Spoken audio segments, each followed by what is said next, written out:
Example 2, find the volume and surface area of the square-based pyramid. We can tell that it's a square because the sides at the base are the same. They're all 15 inches. I know that it's not really drawn to scale, but that was what was given. Sometimes you might only have one side labeled, but if you're told that it's square-based, then you know automatically that all 4 sides are the same. In order to find the volume, I'll start by finding volume. We're going to go back to that investigation that we did and compare this square-based pyramid to what it would look like if it was a prism. So these have the same base. The only difference is the prism has another face on the other side that is the same. It's also a square, and it has rectangular faces around. This is a pyramid, so it meets at a single point and it has triangles around. So the investigation showed us that in order to find the volume of a square-based pyramid, I can look at its equivalent as a prism, take the volume of this one and divide it by 3 because they have the same dimensions. They have the same length, the same width, and the same height of 19. Length and width are both 15. So if I find the volume of this, I can just divide it by 3 and that'll give me the volume of this one. So there's 2 ways of writing the formula. The first way of writing it to show that is to say that the volume of the pyramid is equal to length times width times height, because that would be the volume of a prism, length times width times height, and then divide it by 3. That'll give me 1/3, because 1/3 of a prism will give you a pyramid. Or 3 of these can go into this one. That's another way of thinking about it. Or you can write the formula like this. This is what it looks like on some formula charts. And all it means is that I'm taking, I'm still finding it, and just I'm going to multiply it by 1/3 after. So this shows that this is 1/3 of that. But so does this. So either way works. I think that most of you are probably going to prefer this one. Only thing I would not recommend is writing this as a decimal, 1/3, and rounding it as 0.3, because that will give you a less accurate answer. So this or this would work. So essentially we are finding the volume of the prism. So I'm going to substitute my dimensions. My length is 15, my width is also 15, and my height is 19. So those are the dimensions that I'm going to use here. I'm going to substitute them into the formula. So length is 15 times width is 15 times height is 19. And I'm using brackets to represent multiplication. There's nothing in between the variables. That means multiplication divided by 3. So 15 times 15 times 19. In my calculator, I get 4,275 divided by 3. You could also do this in one step if you want. I'm just doing it separately just to show you. And I get 1,425 inches cubed. So volume is cubed, or you would say cubic inches. Okay, so that is when we're finding the volume of a square-based pyramid. In order to find the surface area means I want to know the outside of the shape. Volume refers to the inside.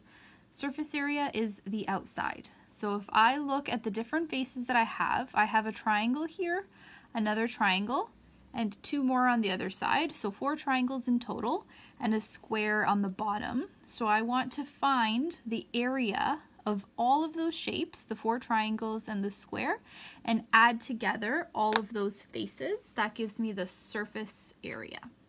So I have a 3D figure here that represents this shape over here. So this is the 3D version of it.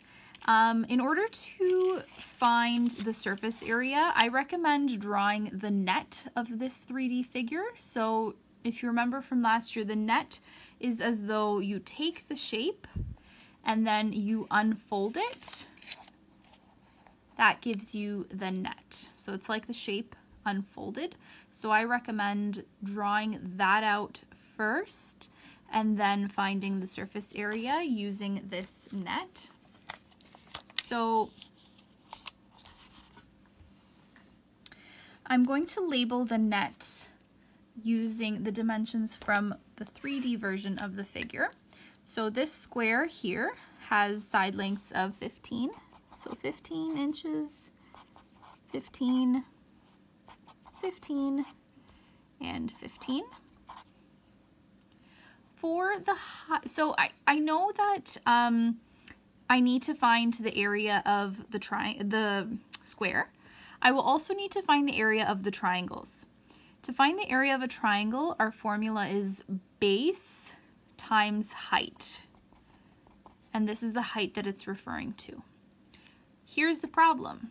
The height that I'm given is not the same as this one. The height that I'm given, so I'm just going to fold this back up.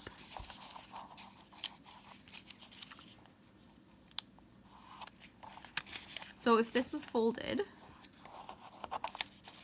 see this dotted green line? That's not the height, that's the slant on the side. If you remember from the video on cones, it's that side slant, not the height there that I'm already given. So if I use this toothpick to represent this height here, that's 19, the toothpick would go in like this, perpendicular to the ground. That's that 19 that it's referring to. This one right here, going through the center, perpendicular to the ground. Remember, perpendicular means forming a 90-degree angle. That is that 19 that it's referring to over here. Meanwhile, what I need is this dotted line, or this slant that's going along the side of the triangle.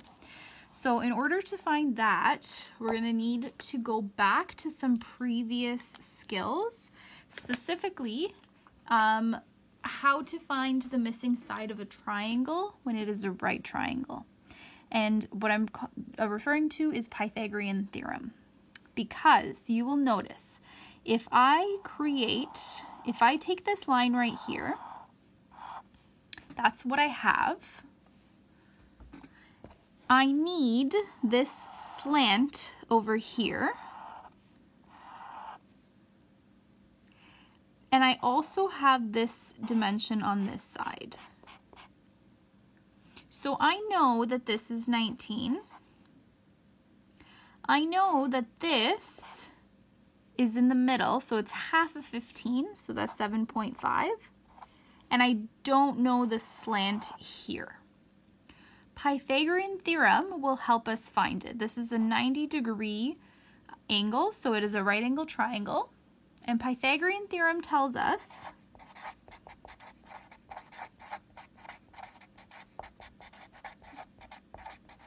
if you remember from months ago now, Pythagorean theorem says that a squared plus b squared is equal to c squared. In this case, my a and b are 19 and 7.5.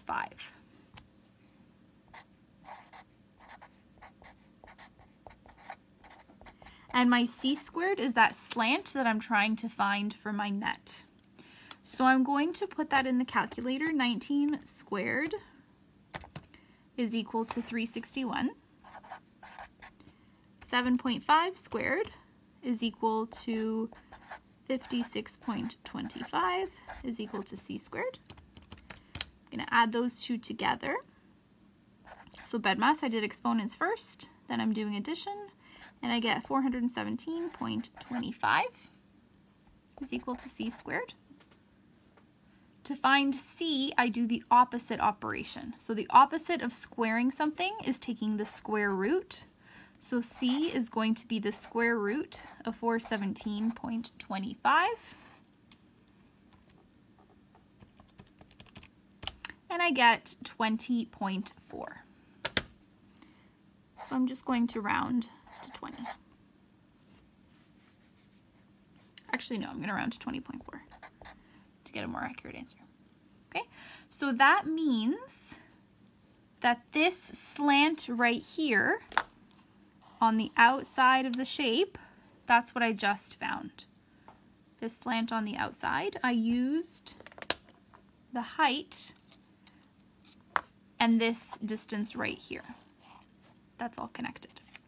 Okay, so the height of these triangles is 20.4 inches.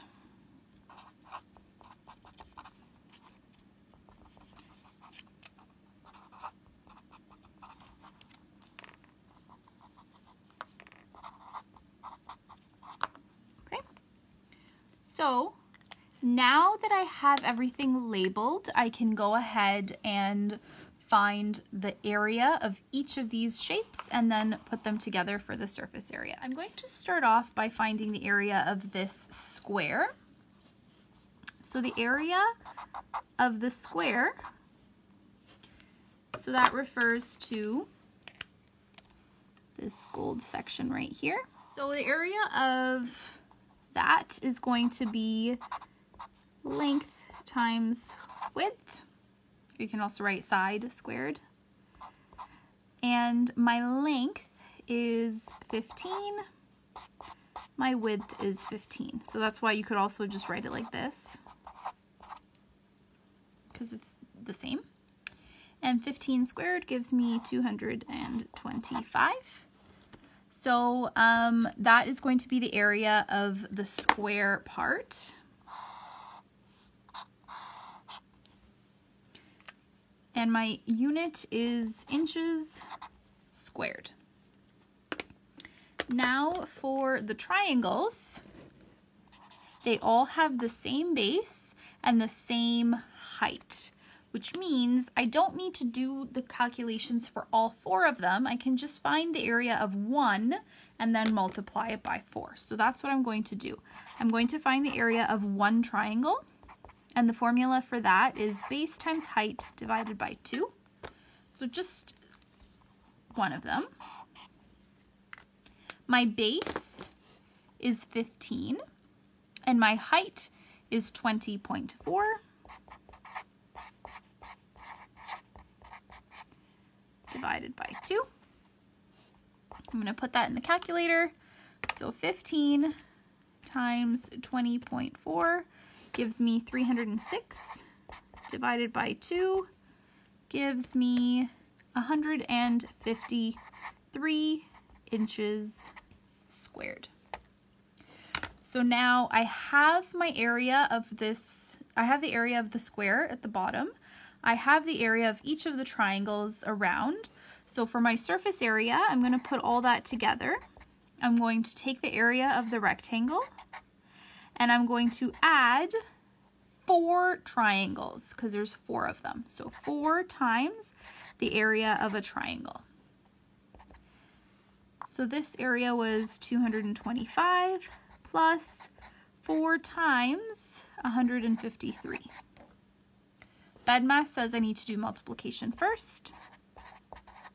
So the 225 is going to stay put, and I'm going to multiply 153 by 4, and I get 612. Now I can add them together, and I get 837 inches squared. Surface area is squared. Okay, so that is the process for finding the surface area of a square-based pyramid. This part here really isn't a lot of work. We're just finding the area of the square and the area of one triangle. We're going to multiply that single triangle by 4 and add it to the area of the square. The only part that might need a little bit of revision is Pythagorean theorem, which is what we need to get this height over here, because it's not the same as the height that we used above. It's a different height. It refers to this slant over here, which is why we have to use Pythagorean theorem in order to find it.